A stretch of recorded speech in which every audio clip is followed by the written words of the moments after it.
Hey up internet, and welcome back to Black Sofa. Now I thought it was about time I made another reaction video, and this time I'm reacting to a particularly vile video made by Stand to Reason, all about the Bible and homosexuality. So let's do this. So here's the thing. Just a tiny thing, but don't start your video with "here's the thing." I know you think it sounds cool and down with the kids, but it really doesn't. We totally get that there are important and controversial issues in the church today. We also get that there's a huge temptation to simply avoid these hot-button issues. After all, topics like homosexuality, emotions can run high, making things really uncomfortable for everybody. So the temptation is strong to lay low and say nothing. But is that the way Jesus wants us to live? We don't think so. The problem is there's a lot of misinformation out there when it comes to homosexuality. And why do I get the feeling you're about to add even more misinformation? Mix that with confusion and understandably high levels of emotion, and we have the perfect recipe for trouble. At Stand to Reason, we're convinced there's a better way. We call it speaking the truth in love. Speaking the truth in love? Oh, you mean preaching your interpretation of the Bible in ignorance? There, I fixed it for you. Actually, it's not really our concept. We got it from Paul. The idea is to take accurate biblical knowledge Accurate biblical knowledge! That's an oxymoron if ever I heard one. and temper it with wisdom. Sure, we focus on the truth, that's really important, but we do it in a way that shows respect for the people we differ with, giving the reasons, not just the rules. Your reasons, your rules. Why should we live by the rules and reasons of your God? A God that we don't believe in. It's fine if you want to live by the rules laid down by ignorant desert dwellers up to over 4,000 years ago, but don't expect the rest of us to. It may not completely diffuse every situation, but it helps us to speak confidently and accurately about what God says about hard issues. So what is the biblical truth about homosexuality? Well, we can't cover everything on the topic here, but we can give you the basics. Then you can check out our other resources for more in-depth info. First, let's see what the Bible does not say. It does not say that homosexuality is the worst sin ever. Instead, it's one of a bunch of sins that many of the rest of us are often guilty of too. It also does not say we can't have friends that are homosexual. Paul said if our goal was to avoid all non-Christians because of their behavior, we'd have to leave the world completely. And that's not what we want.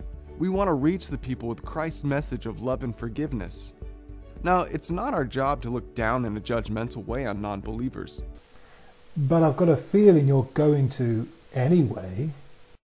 We should befriend them instead.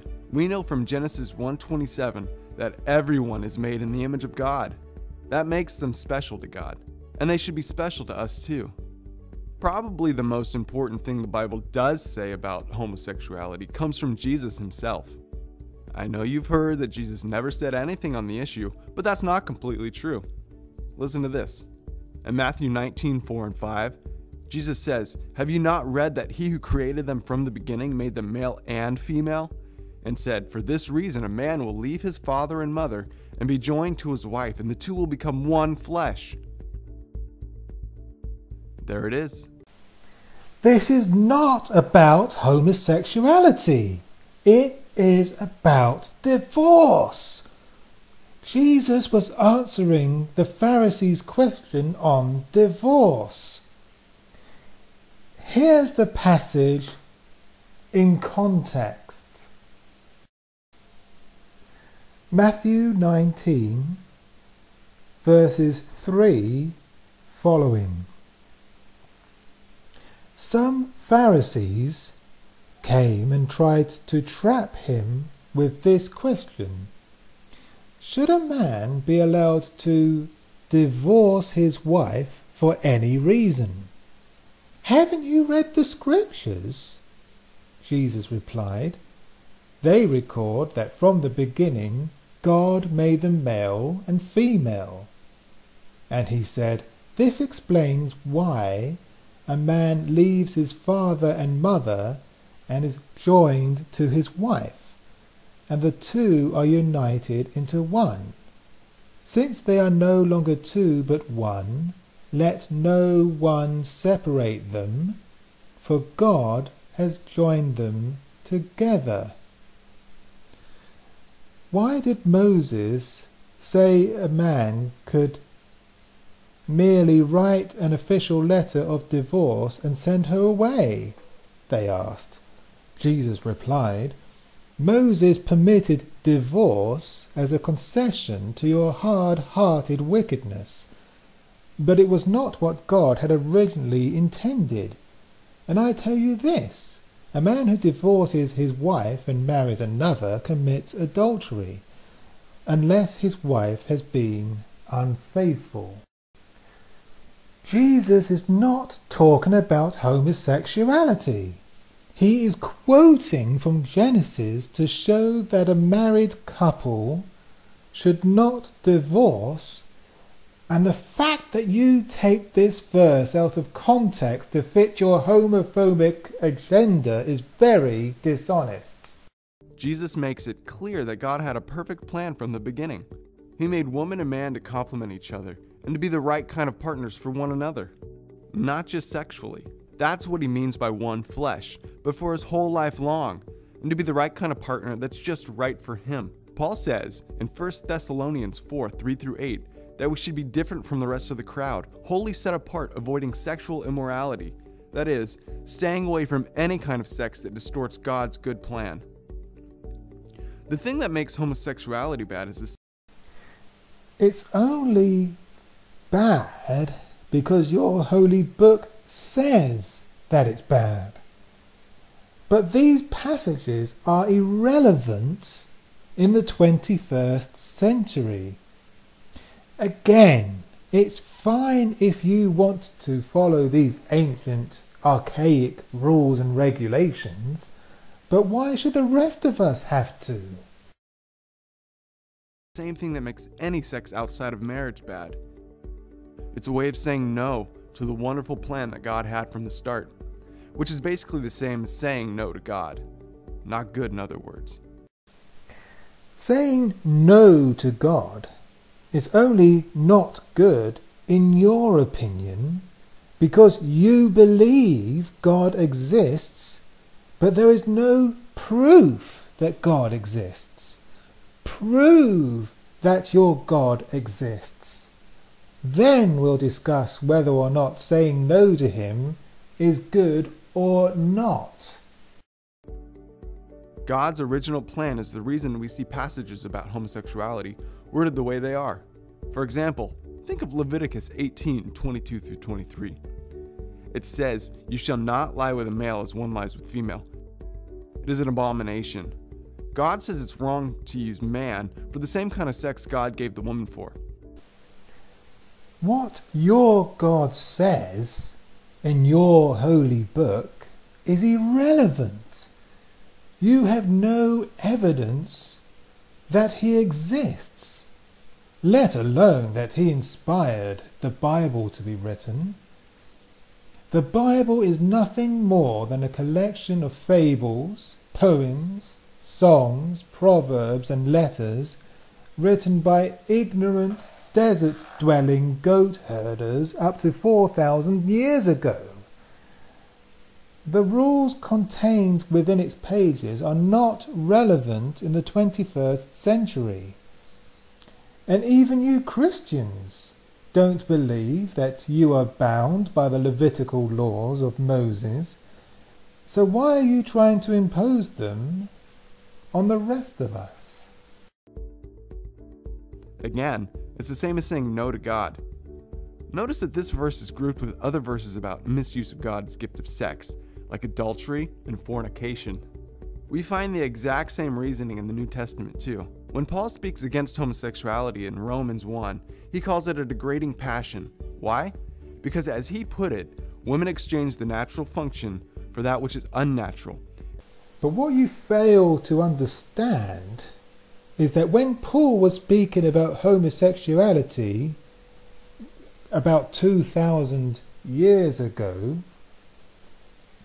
when he was writing to the early Christian church that was established in Rome,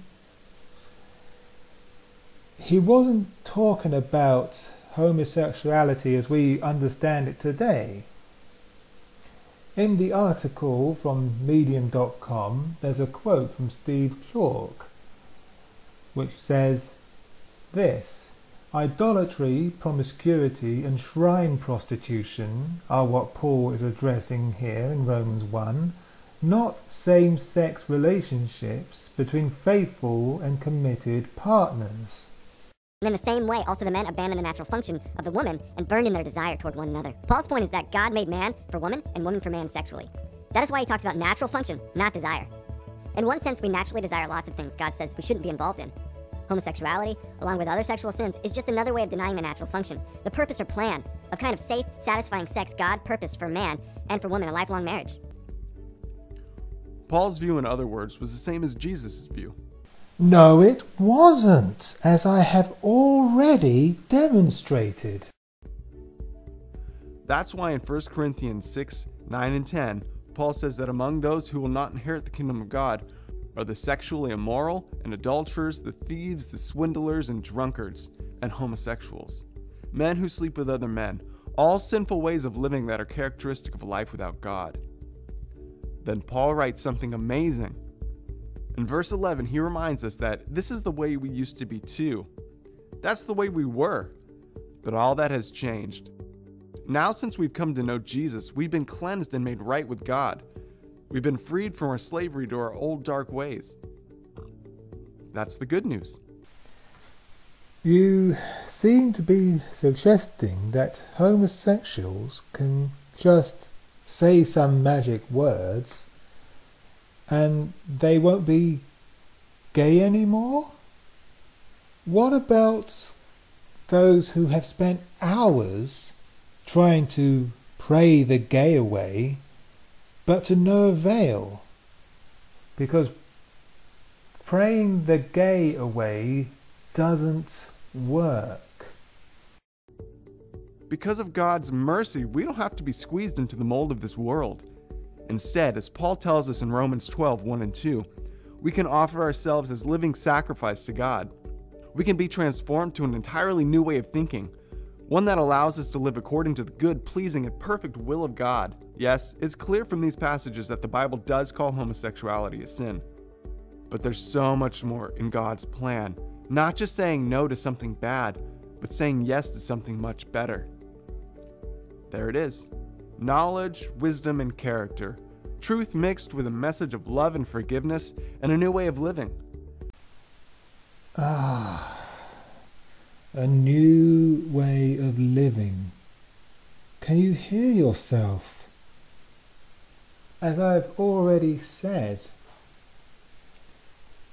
it is impossible to change who you are.